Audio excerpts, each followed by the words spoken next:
number 2. AD is the altitude of triangle ABC.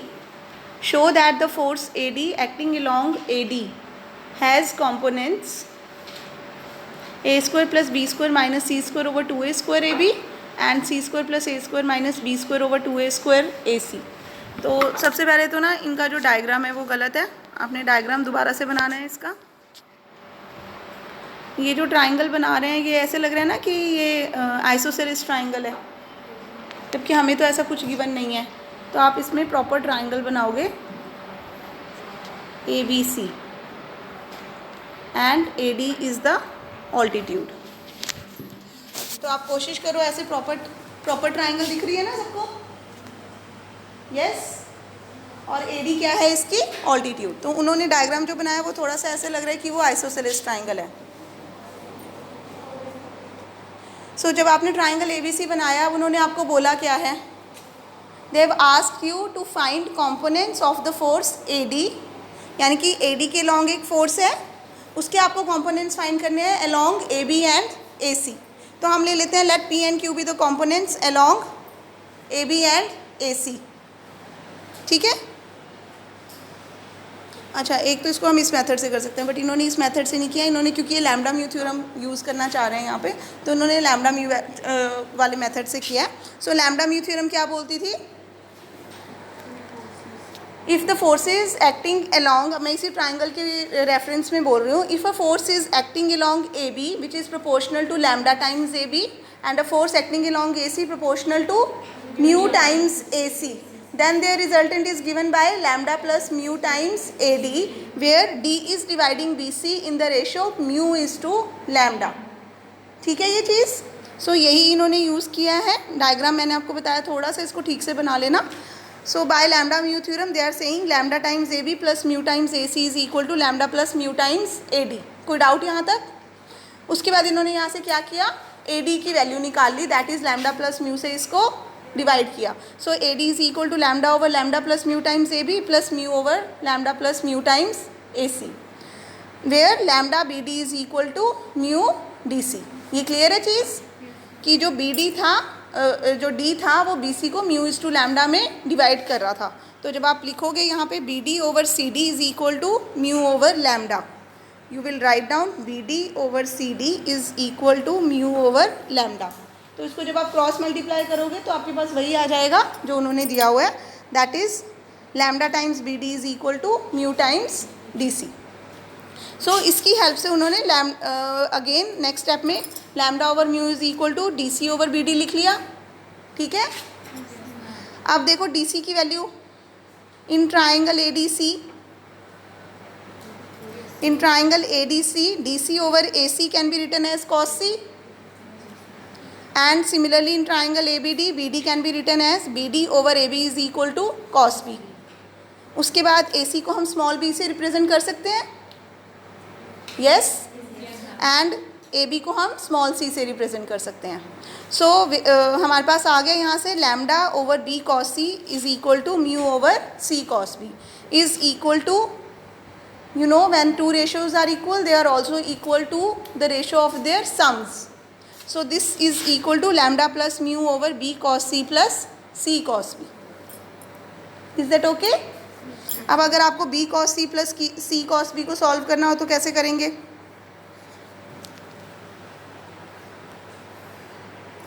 cos C का formula पता है? देखो ये है B cos C। cos C को हम लिखते हैं a square plus B square minus C square over 2AB, yes or no? Plus C cos B, C cos B, B है तो a square plus C square minus B square over 2AC, ठीक है। ये formula आपको आना चाहिए, आता है कि नहीं? +2 में पढ़ा है ये आपने फॉर्मूला कॉस, जब आपने जहाँ पे ये रिजल्ट पढ़ा है आपने, that in a triangle each angle is each side is proportional to the sine of angle opposite to it. तो साथ में आपने ये वाला फॉर्मूला भी पढ़ा है, cos theta is equal to a square plus, जब आप cos a लेते हो a तो आपके साथ है B square plus C square minus a square over 2BC, समझ रहे हो? रिवाइज करना अपनी +2 की बुक से अगर याद नहीं है तो, बाकी मैंने आपको एक बार बता भी दिया है। तो जब आप ये वैल्यूज़ पुट करके सॉल्व करोगे तो आपका C से C कैंसिल हो रहा है, B से B कैंसिल हो रहा है, नीचे दोनों के डिनोमिनेटर में ये देखो ये वाला B इससे कैंसिल हुआ, ये C इससे कैंसिल हुआ, इसके डिनोमिनेटर में भी 2a है, इसमें भी 2a है, तो इसलिए ये b² भी कैंसिल हो गया और ये c² भी कैंसिल हो गया। तो you are left with a² plus a² which is equal to 2a²। Denominator में 2a है, 2a² over 2a is equal to 2a² divided by 2a तो इसीलिए इन्होंने b cos c plus c cos b को a लिख दिया है and they are writing it by the projection formula. तो अगर आपको प्रोजेक्शन फार्मूला पता है तो ठीक है, नहीं तो आप सिंपल cos b और cos c का फार्मूला यूज़ करके रिजल्ट सॉल्व करोगे तो भी आपका आंसर a आ जाएगा। ओके, सो यहाँ से ये बन गया लैम्डा ओवर लैम्डा। अब देखो lambda over b cos c को जब आप lambda plus mu over a के साथ कंपेयर करोगे तो I can write lambda over lambda plus mu is equal to b cos c over a। Yes, और फिर से cos c का फॉर्मूला इजी है बहुत फॉर्मूला ये। जब आप cos एंगल c बोलते हो तो a² plus b² minus c² over 2ab, तो वो फॉर्मूला पुट कर दिया और सॉल्व करके they are getting lambda over lambda plus mu is equal to a² plus b² minus c² over 2a²। Similarly mu over lambda plus mu की value find की है and ये दोनों वैल्यूज़ नंबर 1 में जहाँ पे आपने AD को lambda over lambda plus mu times AB plus mu over lambda plus mu times AC लिखा था, वहाँ पे ये वैल्यूज़ पुट कर दी हैं तो आंसर आ गया आपके पास। जब आप AD को lambda times AB plus mu times AC लिखते हो तो इसका मतलब AB और AC कॉम्पोनेंट्स है ना उसके फोर्स के। So these are the components along AB and AC। ठीक है, बाकी कोई ज़रूरी नहीं है कि आपको इस क्वेश्चन को इसी मेथड से करना है, आप इसको दूसरे मेथड से भी कर सकते हो क्वेश्चन को। दूसरा मेथड क्या, वो आप खुद ट्राई करोगे, मैं आपको सिर्फ हिंट दे रही हूँ। दूसरे मेथड में आप ये कर सकते हो कि जब आपने ये ट्राइंगल ABC बनाया है और ये AD है, ये ABC ट्राइंगल बनाया और ये AD बनाया है, तो ये राइट एंगल्ड है एक तो क्योंकि AD हमें ऑल्टीट्यूड गिवन है, तो आपको AD के कॉम्पोनेंट्स फाइंड करने हैं अलोंग AB एंड AC, तो इनको P और Q बोल दो। तो आप कंपोनेंट कैसे फाइंड करते हो,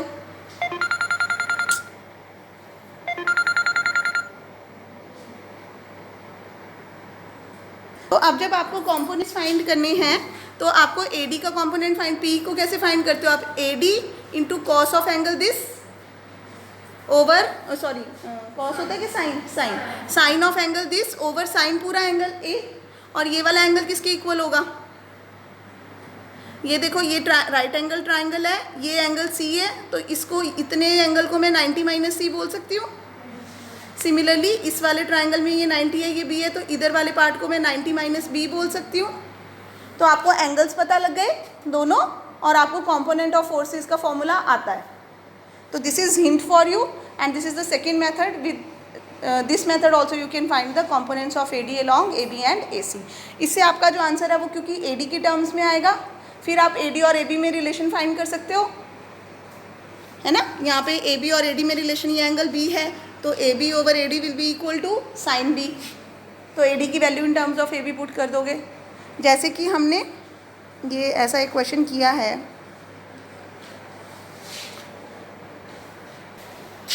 so you can also do this method by using example number 4 before exercise 2b, उस method से भी हो सकता है।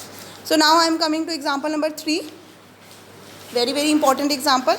ABC is a triangle and DEF are the midpoints of the sides BC, CA and AB respectively. DEF क्या है, इसका मतलब AD, BE और CF क्या हो जाएंगे, मीडियंस।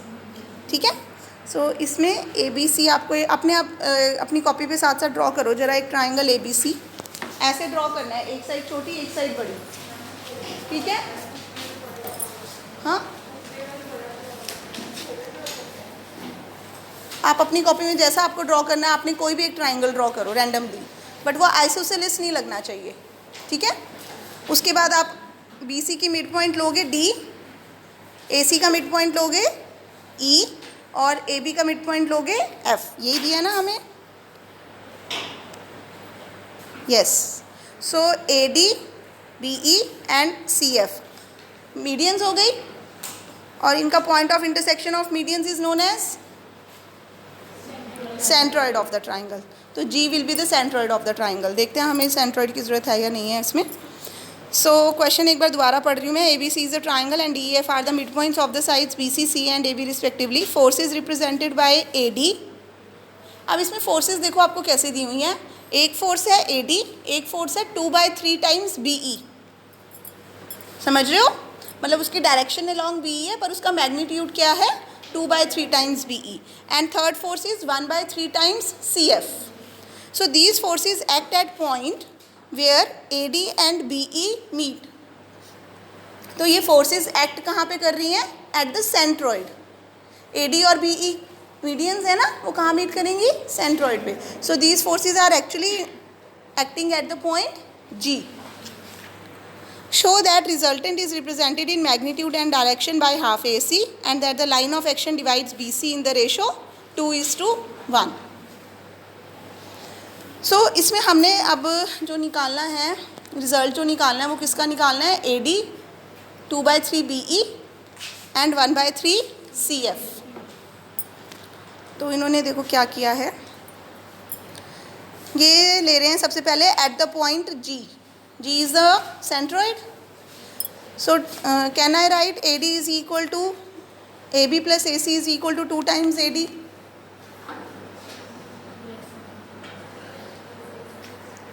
देखो इन्होंने अगेन जो ट्राइंगल बनाया है वो आइसोसेलेस लग रहा है, तो हमने आइसोसेलेस नहीं बनाना है।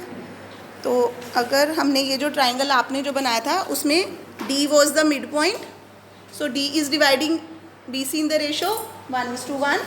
इसका मतलब I can write 1 times AC plus 1 times AB is equal to 1 + 1 2 times AD।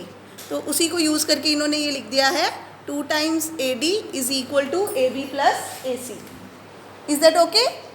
Similarly E is the mid point, so I can right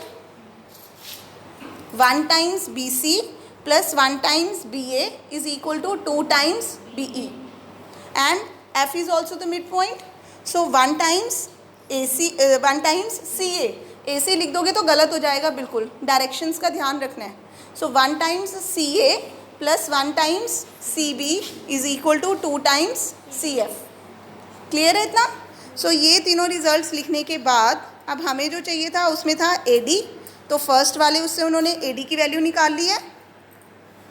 फिर हमें चाहिए था 2/3 BE, तो BE की वैल्यू निकाल के उसको 2/3 से मल्टीप्लाई किया है। उसके बाद हमें चाहिए था 1/3 CF, तो CF की वैल्यू निकाल के उसको 1/3 से मल्टीप्लाई किया। क्लियर है यहाँ तक?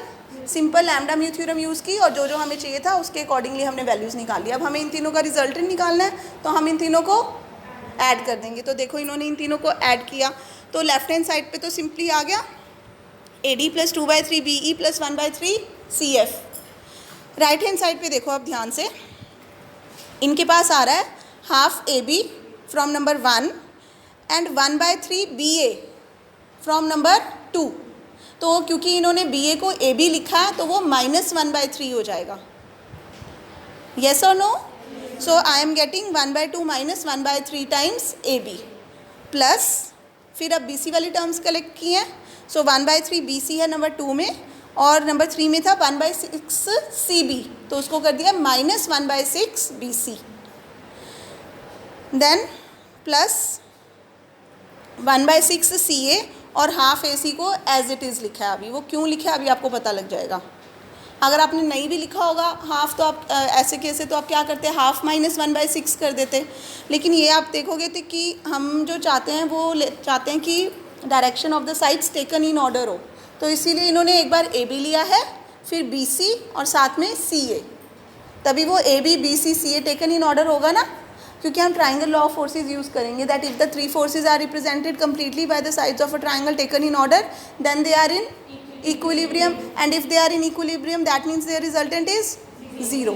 सो देखो अब इनका जो सॉल्व किया इन्होंने, इनके पास आ रहा है 1/6 1/2 माइनस 1/3 1/6 होता है, और 1/3 माइनस 1/6 भी 1/6 ही होता है.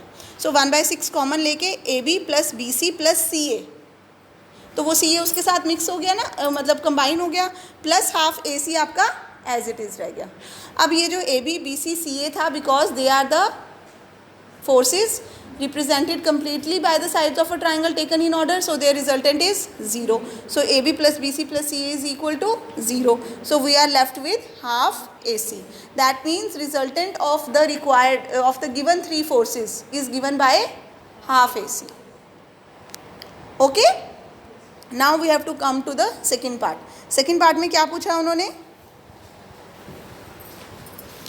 Second part में they have asked us to show that the resultant is represented in magnitude by direction half AC. Half AC तो हमारे पास आ गया, and that the line of action divides BC in the ratio 2:1. तो अब हमें ये तो पता लग गया कि जो डायरेक्शन है रिजल्टेंट की वो AC के पैरेलल है, लेकिन आपकी जो फोर्सेस थी वो कहाँ एक्ट कर रही थी? G पे, सेंट्रॉइड पे. तो इसका मतलब जो रिजल्टेंट है वो भी कहाँ एक्ट करेगा? G पे. तो हम क्या करेंगे, इन्होंने ड्रॉ किया है GH पैरेलल AC. समझ आई ये बात? GH पैरेलल AC क्यों ड्रॉ किया है? क्योंकि resultant is acting at G and it is acting along the direction AC. अब हमें ये शो करना है कि ये जो लाइन ऑफ एक्शन है GH, ये डिवाइड कर रही है BC को in the ratio 2:1. Clear? So this is left to be proved. So इसके लिए देखो, जब आप GH पैरेलल AC करोगे तो GH पैरेलल EC भी है. तो आपका जो ट्राइंगल, ध्यान से सुनना, इन्होंने ना देखो GD और GH के बीच में भी एक लाइन लगाई हुई है, वो नहीं आएगी, वो गलती से लगी हुई है लाइन, उसका कोई रोल नहीं है इसमें. सो क्योंकि GH पैरेलल EC है, तो can I say that triangle BGH and BEC are similar triangles. होता है ना ये रिजल्ट? तो सिमिलर ट्राइंगल्स में कॉरेस्पॉन्डिंग साइड्स की जो रेशो होती है वो इक्वल होती है. यस. सो उसी को इन्होंने यूज़ किया है. Through the point G draw a straight line GH parallel to AC and equal to half AC. Then GH is the line of action of the resultant. So because GH is parallel to AC, तो ये इन्होंने कैसे लिखा है, इन्होंने ये थोड़ा सा यहाँ पे ये स्किप कर दिया चीज़, तो आप अपने लिए लिख सकते हो that triangle BGH is similar to triangle BEC. और सिमिलर ट्राइंगल्स में कॉरेस्पॉन्डिंग साइड्स की रेशो सेम होती है, जिसकी वजह से हमारे पास आएगा BH ओवर BGH और BEC. तो आपका जो BH है, BH की रेशो होगी BC के साथ, इज़ इक्वल टू BH की रेशो BC के साथ, और BG की रेशो BE के साथ. तो जब यहाँ पे हमारे पास ये रेशो आ गई equal, then we know that median centroid divides median in the ratio 2:1. So BG over BE की रेशो आ जाएगी 2/3. ठीक है?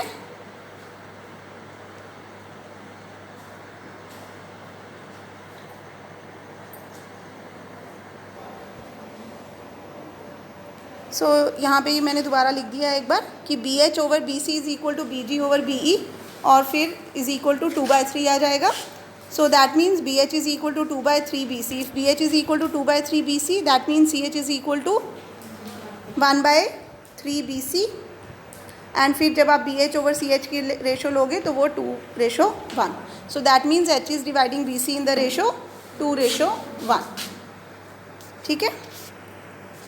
So let us move to the next example now.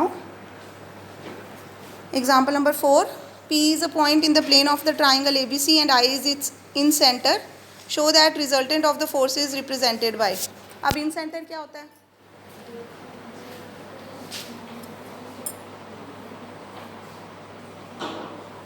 In center is the point of intersection of. पढ़ा नहीं आपने? मैंने आपको कहा था एक बार definitions पढ़ना. Angle bisectors. ठीक है? सो यहाँ पे I is the in center. P is a point in the plane of the triangle ABC and I is its in center. Show that the resultant of the force is represented by PA sin A, PB sin B and PC sin C is given by this. तो अब यहाँ पे देखो जो forces हैं वो अजीब सी लग रही हैं आपको, देखने में लग रही हैं अजीब सी.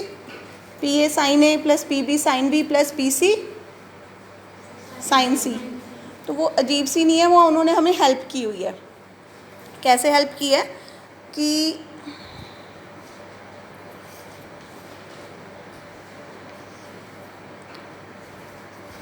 उन्होंने हमें बोला P is any point in the plane of the triangle ABC and I is its incentre. सबसे पहले इन सेंटर की प्रॉपर्टीज़ देखते हैं.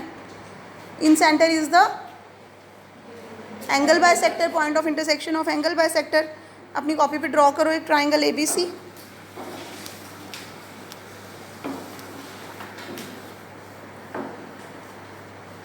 और उसमें AD एंगल बाइसेक्टर कर लोगे ड्रॉ.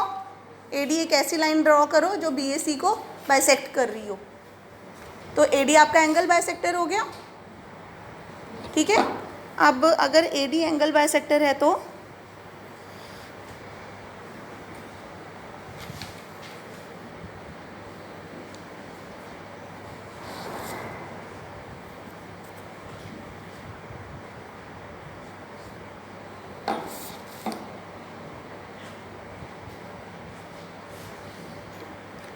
BD ओवर CD की रेशो चाहिए आपको.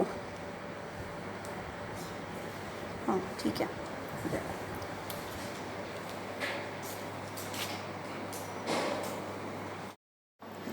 सो यहाँ पे I have explained you that if ABC is a triangle and AD is it's angle bisector. तो अगर AD एंगल बाइसेक्टर है तो इसका मतलब ये वाले एंगल्स A/2 A/2 हो जाएंगे. अब in triangle ABD each side is proportional to sine of angle opposite to it. So I have written BD over sine A/2.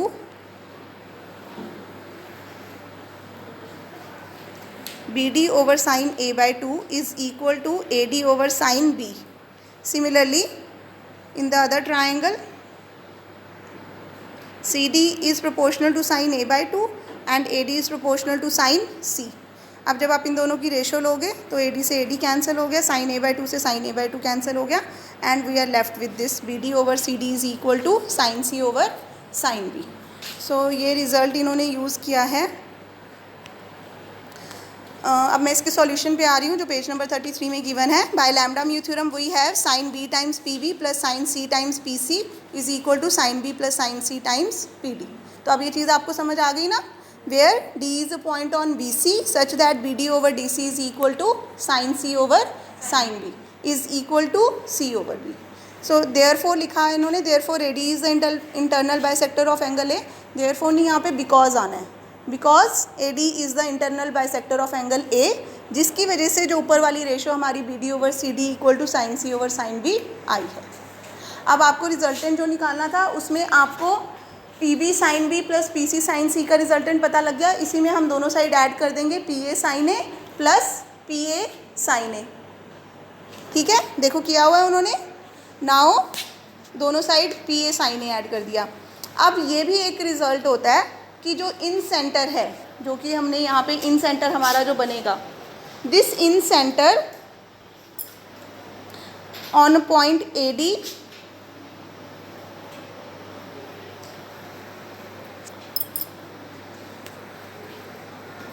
this in center divides AD in the ratio sin B plus sin C is to sin A. जैसे आपका जो centroid है वो median को divide करता है ना इन the ratio 2:1. समझ आई थी वो चीज़. वैसे ही आपका इन सेंटर एंगल बाइसेक्टर को डिवाइड करता है in the ratio sin B plus sin C is to sin A. ठीक है, तो ये रिज़ल्ट डायरेक्टली आप यूज़ कर सकते हो यहाँ पे. अब सो इस रिज़ल्ट को यूज़ करके they are saying sine B plus sine C times PD plus sine A times PA is equal to sine A plus sine B plus sine C times PI. अब बताओ अगर ये नहीं समझ आया तो. ऊपर डायग्राम में आप क्या करो, जो आपको डायग्राम गिवन है ना उसमें PD को ज्वाइन कर लो। इन्होंने PD को ज्वाइन नहीं किया ना, तो आप यहाँ पे PD को ज्वाइन कर लो।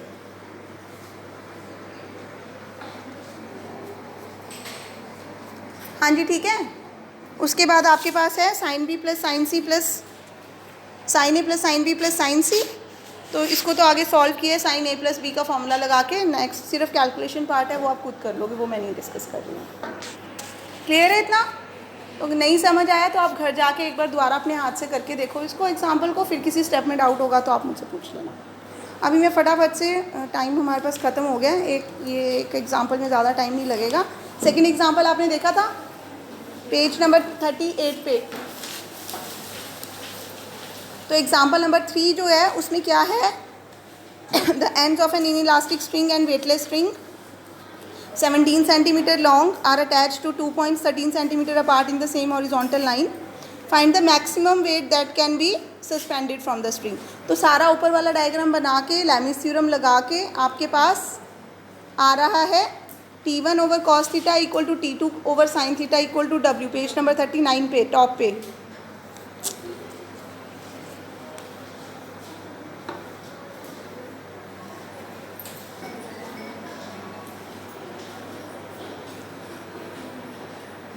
आ जाएगा ना, T1 over cos theta equal to T2 over sine theta equal to W।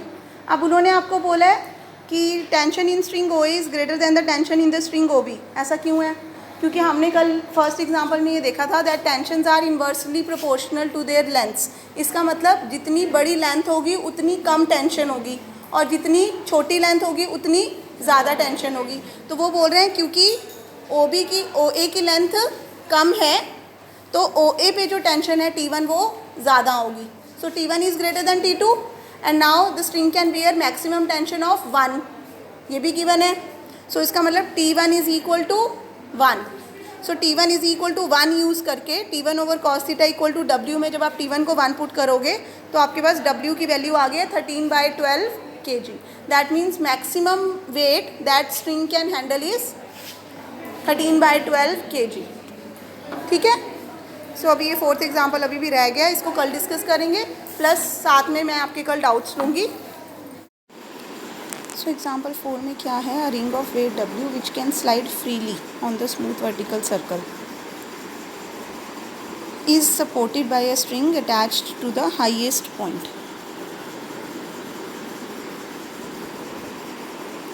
तो ये आपके पास AB एक स्ट्रिंग है जिस A is the highest point पे इसको अटैच किया है, फिक्स किया है, और B पॉइंट पे वेट अटैच, इस पर रिंग अटैच कर दी है जिसका वेट है W। Now this ring can slide freely on this smooth circle.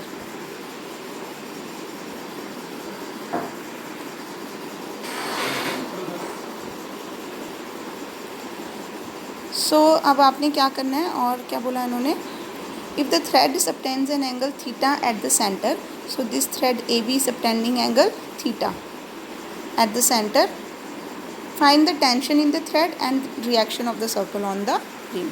तो आपको पता है कि स्ट्रिंग में टेंशन होगी, तो T जो फोर्स है that is acting from B to A। एक यहाँ पे वेट W अटैच कर W वेट हैंग किया हुआ है, और रिएक्शन R, रिएक्शन जो होती है वो हमेशा along the normal to the circle होती है। अगर आपका कोई पार्टिकल सर्कल के अंदर है तो रिएक्शन ऐसे होगी, अगर सर्कल के बाहर है तो रिएक्शन आउटवर्ड होगी। सो ये this is the reaction R। सो इसका मतलब अब O जो B पॉइंट इन्होंने लिया है, B पॉइंट पे 3 फोर्सेस एक्ट कर रहे हैं, T, W and R, and moreover the ring is supported at B, so that means these forces are in equilibrium. So we will be applying Lami's theorem. So Lami's theorem लगाने के लिए हमें चाहिए angle between the forces. So angle between the forces के लिए हमारे पास क्या आ जाएगा, T ओवर एंगल बिटवीन आपने देखना है forces between R and W।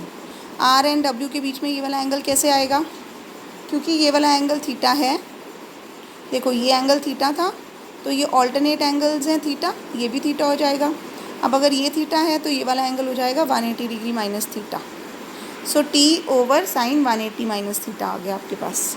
उसके बाद R ओवर देखना है हमने, R over angle between T and W। तो देखो अगर मैं ट्राइंगल ए ओ बी लेती हूँ तो ये एंगल थीटा है, O A is equal to O B है क्योंकि रेडियस है तो इक्वल है, इसका मतलब ये वाला एंगल और ये वाला एंगल इक्वल होगा। तो अगर मैं दोनों को 5 बोल देती हूँ तो 5 + 5 is 25 plus theta is equal to 180 degree. So यहाँ से फाई की वैल्यू आपके पास आ जाएगी 180 minus theta divided by 2।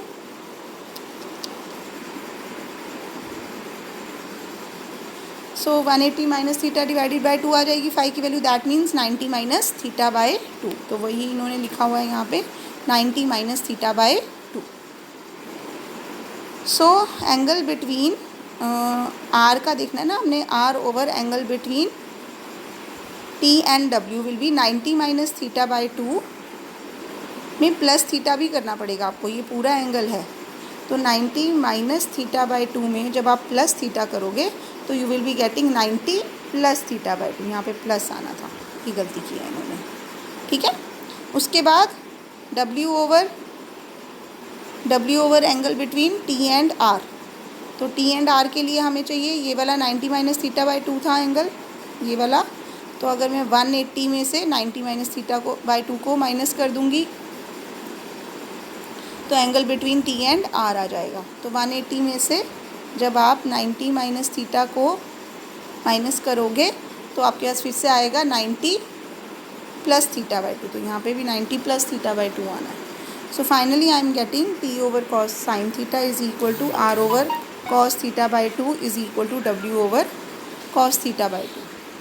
So यहाँ से T की वैल्यू मिल गई आपको W के साथ कंपेयर करके 2W sine theta by 2 and यहाँ से R is equal to W।